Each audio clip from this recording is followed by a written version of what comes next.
Hello, ladies and gentlemen, and welcome to another edition of Mr. Merrigan's Moments in Geography. Today, we're going to continue looking at Brazil and its neighbors, and we're going to kind of split this up into two videos. And so for the first half, we're going to focus mostly on Argentina. So what we're going to be able to do today, we're going to be able to describe the major physical and cultural characteristics of Argentina. And then in the second half, we'll look at Uruguay, Paraguay, Suriname, French Guyana, and then Venezuela. But in this first half, we're going to focus on Argentina. And Argentina is the second largest country in South America. It's right behind Brazil. And when we look at its physical landscape or its topography, some of the things that certainly stand out, the Aconcagua is its highest point. I apologize if I mispronounce that. It's the highest point in the Western Hemisphere, and it's a whopping 22,834 feet, which is enormous when we compare it to other mountains in the Western Hemisphere. Continue to look at it. One of the things you'll see is that the landscape in many ways feeds into the economy. So you're going to see a lot of landscape that's very suitable for agriculture. And in particular, Argentina is also very well known for its beef production. So if you go east of the Andes, in which that would be the mountain range in which the Aconcagua is located, you'll see Patagonia, which is this dry, it's been windswept, certainly have some weathering occurring there. Most of which on this plateau, and most of which is used again for grazing, which again helps to feed into the industry of beef production. In the center of Argentina, you'll see something called the Pampas, and this is similar to the Great Plains of the United States, kind of these large spanning prairie-like areas. And about 2/3 of the population lives here. Farming, ranching is practiced here with a tremendous amount of success, but you also, of course, do have some large cities like Buenos Aires as well. So looking at the economy, it definitely depends very heavily on agriculture, on farming and ranching. Beef is massive here. If you do find yourself in Argentina, you've got to try Argentinian steak. It's very well known for that delicacy in its food, unless, of course, you're vegan or vegetarian, in which case I'm sure there's, again, other options. Sugarcane is also very prominent here, wheat, soybeans, and corn as well. Your cowboys in Argentina are known as gauchos, and they work on what are called estancias, which are these large-scale ranches, and so that is certainly a big part of the workforce in Argentina, especially in the agriculture industry. It's also one of the most industrialized countries. So even though it does have a large amount of agriculture, it does have a large amount of industrialization as well.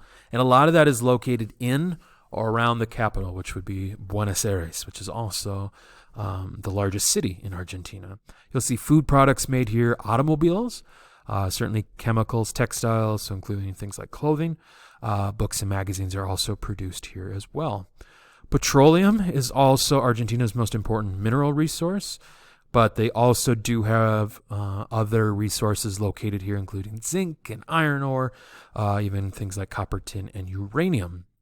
Yet, with all of this abundance, one of the things that's is a struggle for Argentina, and an interesting struggle, is that with this vast mineral wealth, they have recently struggled economically. And so, like all countries, it's about figuring out how to best use the resources that you have. So a little bit of history about Argentina. Much like the rest of much like the rest of South America, of course, minus Brazil, Spain is the major colonial power here, and they settled in the late 1500s. However, in 1816, General José San Martín, he led a fight for freedom from Spain, and so this was the beginnings of the road to independence for Argentina.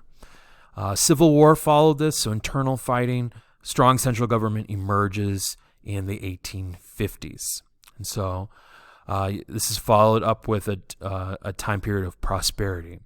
However, it led later to poor leadership, which then in turn led to a military coup, a military takeover of the country and of the government.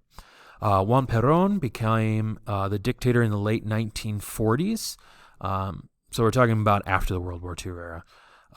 With the help of his wife Eva, Perón worked to improve the economy, but also in many ways limited freedoms. And Perón's a little bit of a controversial figure in Argentina because he did work to try to improve the economy, but at the same time he was taking away liberties and freedoms. And so he's a little bit of a struggle for Argentinians today as far as understanding their history.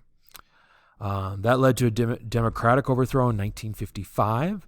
However, in the 1970s, the military regained control. And later on in the 70s, they fought with the British under the leadership of Margaret Thatcher to try to regain control of the Falkland Islands, which are just off the coast of Argentina.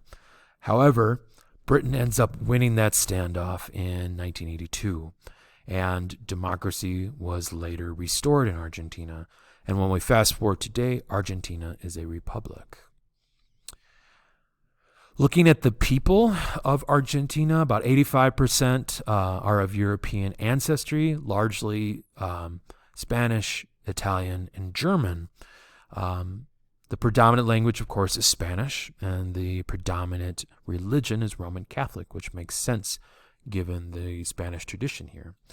Buenos Aires is also home to more than 13 million people, including, when this video is being recorded, the current Pope of the Catholic Church, Francis I. He served as the Archbishop of the Archdiocese of Buenos Aires before becoming Pope. Argentina is also very well known for its national dance, the tango. And if you haven't seen the tango before, it's definitely a dance that involves a close connection between the two partners dancing. And of course, the beef as well as the sweetbread are all very well known delicacies in Argentina. So ladies and gentlemen, that is going to wrap up the first video. Go ahead and move on to the second one. We're going to talk about the other neighbors of Brazil there. So thank you for listening. For my students, please make sure that you continue following along with the guided notes. For those of you who are just listening for fun, thank you. And I hope in some ways that today we were able to help you understand Argentina a little bit more. Well, until next time, ladies and gentlemen, have a great day. And that concludes this episode of Mr. American's Moments in Geography.